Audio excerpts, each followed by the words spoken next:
My name is Rico Barrera and ang character ko ay isang Ibaloy na mandirigma. Tapos naging kaibigan ako na matalik ni Apo Hapon. The Japanese soldier na kumampi sa mga Igorot. Kilala siya ng lolo ko, Katsuo the Traitor. Rolando! Tarantado ka! Bakit ka nagdala ng hayop dito, ha? Also known as Apo Hapon. Mabuting tao to si Katsuo. Iniligtas niya yung buhay ko. Bali, ang pelikula na to, it's all about the relationship of Filipinos, pati ng mga Hapon.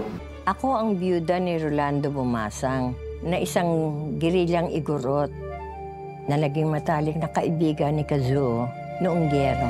So I'm inviting everyone na manood kayo Apo Hapon on March 6 nationwide. Maraming salamat.